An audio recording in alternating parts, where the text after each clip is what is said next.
Hey, what's up everybody? BDF 44 coming at you with another video. Alright, so I'm here to tell you about the latest snag in my GR situation. I called them this morning, mustered up the strength to give them a call, and it was around 8:45 this morning.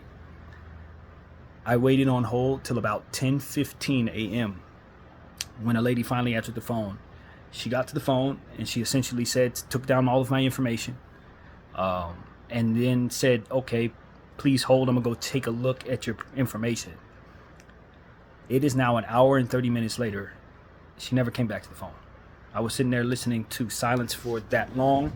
I was on hold for a total of 3 whole hours. I did contact their web contact portal, tried to let them know via text what took place, and then I contacted another portal that they had on their website and tried to contact them as well as their chat. I then tried to call the same number and merge the two calls, and they told me essentially to call back later on one call. When I hit the off button, it shut off both lines. That's the only reason why I even hung up. I would have stayed online. I just want to let people know that's what's going on with DPSS and Benefits Cal when you call them this morning. I've been on the phone since 8:45 in the morning. It is now 11:45, and I just got off the phone with them. All I really need to know is what I need to do to expedite the process of them taking a look at my benefits, because at the end of the day, they now have the information they were waiting for from my therapist. So essentially the last thing that it says on their website, Benefits Cal, is that I was denied on the 25th of September. Well, it is now October 11th.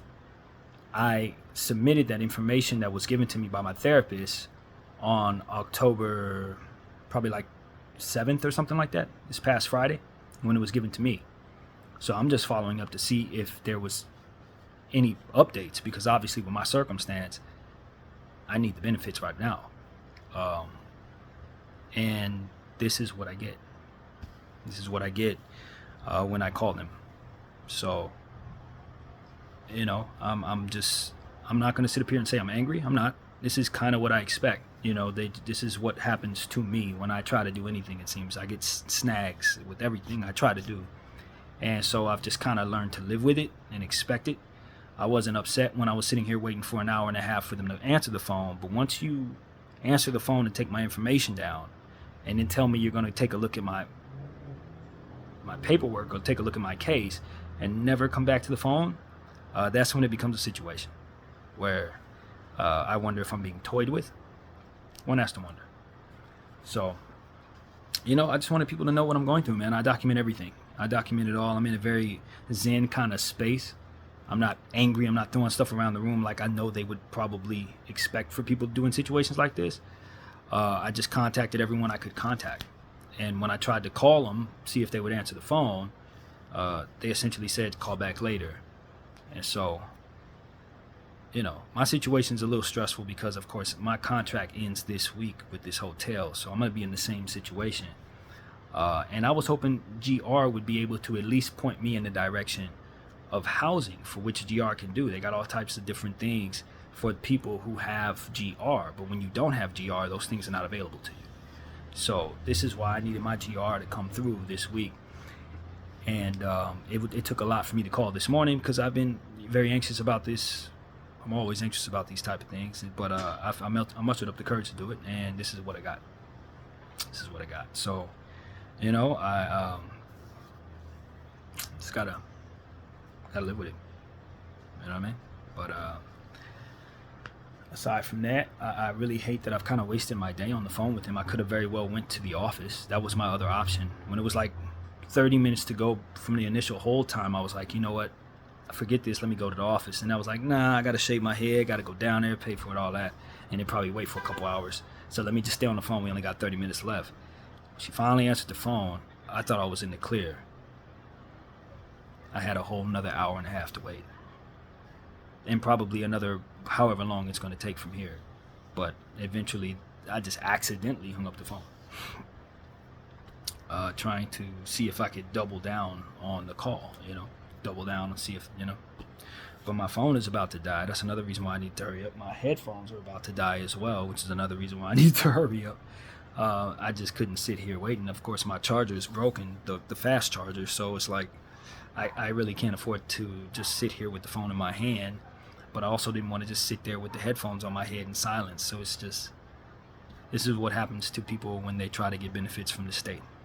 Even though the state was the ones who told me that I would be able to get benefits to hold me over for SSI, this is what happens as you tumble forward trying to get that done. 2 months later, no benefits have come. They've denied me for every reason but what it is that I actually am applying for. They essentially said that I had $100 or more of owned stock, for which is not supposed to actually be what disqualifies you when I look on their website and find out what the qualifications are for GR. It's actually, you can't have $3,500 worth of assets. You can have 25. You can't have more than $250 of income a week, for which I don't have coming in. So what they told me I was disqualified for was false in the paperwork. According to my understanding of what it is that they are saying, that's what the case is. Also, they said I applied for GR twice, which is false. I was actually told that because I was waiting on general relief to come in regards to my therapist sending back the paperwork to prove my disability, they would then sign me up for GR as a regular person while that process went on to assure I got GR. That was what that was. That way, if we're waiting on her, they can just set me up for GR, and then from there, if for some reason her paperwork takes too long, I can get the money quicker. That had the reverse effect, because of what it made it look like as if I was applying for it twice when I actually didn't ask her to do that. This is what she told me they do when this type of stuff happens and the therapist takes too long to send back the paperwork. So that is something that ultimately got me denied. So, these are the type of loopholes that you run into, man. So that's where we're at. There's another aspect of that too, that on top of that was just a little strange, but I'm not recalling what it was. It was like 3 different things they told me initially that I was not qualified for, that actually wasn't the case. Those are 2, and I think it was a 3rd, but that's what I was calling to find out. Like, what, all of these different things are misunderstandings that have nothing to do with my situation. I've submitted the paperwork necessary for me to get the GR. I have a therapist who's recommended me with her expert opinion, a professional opinion. It says that I should be qualified for GR by her opinion for more than a year, and SSI as well. And my SSI is pending until January. So it is, of course, early October, so nothing is expected to happen anytime soon. I last checked SSI's website, and they said I'm 24% in regards to that process, which is par for what we expect. So GR was supposed to hold me over until then, and I have not received those benefits. And it's really hurtful for my situation, because obviously I'm living in a hotel and needs housing. My family's been paying my way, and that's unnecessary when you qualify for what this is. So yeah, man, I document everything, that's how I fight back. I have a channel and a voice, and so all of you are aware of my situation. All of you are aware of the different loopholes and structure issues. I was on camera right after the lady called me, initially told me that they were going to sign me up for SSI while waiting for this paperwork to come in from my therapist. Y'all saw that conversation, or the aftermath of that conversation. So all of my stuff has been documented, man, and I understand they have a lot of people to handle, but keeping people on hold for 3 hours to speak to someone, I believe there's another way to do it, and I don't understand how you can take someone's information down over the phone as a human being, walk away from the phone, and not check back in with them, not even as much as turn on music so they can listen to something. It was just silence for an hour and 30 minutes. I just feel like that's a psychological tactic to get people to be deterred from using, from more or less getting what they need, and ultimately sending people spiraling into circumstances for which you need medication in doctor's office and things like that. I don't think this is accidental. I really don't. I think they're purposefully sabotaging a lot of people's circumstance for the sake of chaos. I really believe that. And there's a lot of evidence of that when you look at how many different snags are in my situation that were created by them. Just created by them. You know what I mean? Like, literally. You can't have this. Well, if you look that up, yes, I can. Well, we're going to sign you up twice. Well, you shouldn't, because it's going to register that I've been applying twice, and you're going to disqualify me for that. You see what I'm saying? Like, these are things that they're doing that is ultimately hurting my situation based on what it is that they offered me initially, which I didn't even know existed. So it's a rigmarole. It's a send you around the loop type of thing to make you feel more frustrated, so that ultimately you probably spiral into drugs and get yourself thrown in jail. Like, I really think this is what they're doing to people. And yeah, I want you all to know it. I want you all to know it. And so that's pretty much what it is, man. I would otherwise be frustrated if I wasn't so prayerful at this stage of my life.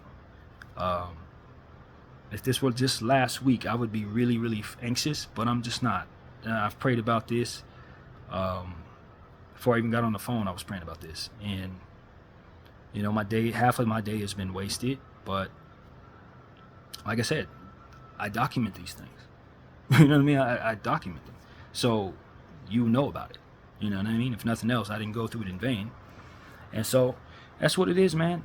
We're still waiting for general relief, and hopefully it will come through at some point. But it is needed, and that is the circumstance. So, yeah, man, I'm not hungry. I'm trying to figure out what I want to do with the rest of my day. I would go down to the office, but